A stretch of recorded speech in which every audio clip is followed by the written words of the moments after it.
जय हिंद। पिछले कई बजट से हम एक बात कह रहे हैं कि जो हमारे देश के पिलर्स हैं उसमें अन्नदाता को बहुत इम्पोर्टेंट रोल दिया गया है।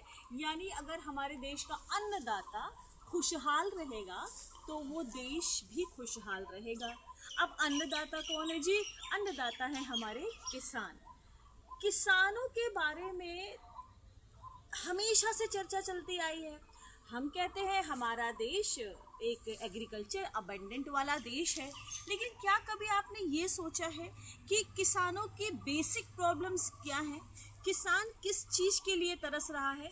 किसान को मेहनत करने से तकलीफ नहीं होती। किसानों के लिए बहुत सारी पॉलिसीज़ भी बनाई गई हैं, लेकिन अगर मैं रियल ग्राउंड की बात करूं, जो मैं डिस्कस कर पाती हूं अपने बच्चों को, मैं जब भेजती हूं उनके से डायरेक्ट 1-to-1 करने के लिए, तो मुझे पता चलता है कि हमारे बहुत सारे किसान भाई हैं जिन्हें ये तक नहीं पता कि वो जो गवर्नमेंट पॉलिसी दे रही है वो उसे कैसे अवेल करें।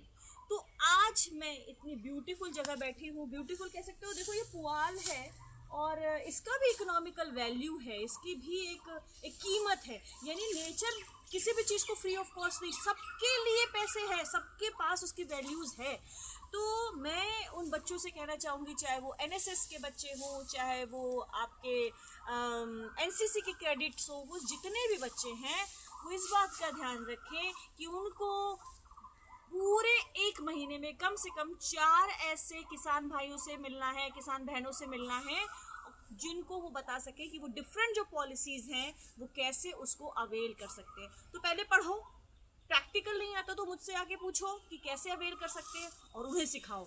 ये एक बहुत बड़ी रिस्पॉन्सिबिलिटी है कि हमारे अन्नदाताओं को पता होना चाहिए कि भारत सरकार उनके लिए क्या क्या सुविधाएं लेके आई है, और हमें भी लोकल टू वोकल का एस्पेक्ट अपनाना चाहिए। देसी अपनाओ भाई, विदेशी छोड़ो, देसी अपनाओ। मैं तो इसी बात को फोकस करती हूँ और इसी बात को आगे फॉरवर्ड करने की आपसे गुजारिश भी करती हूँ। जय हिंद।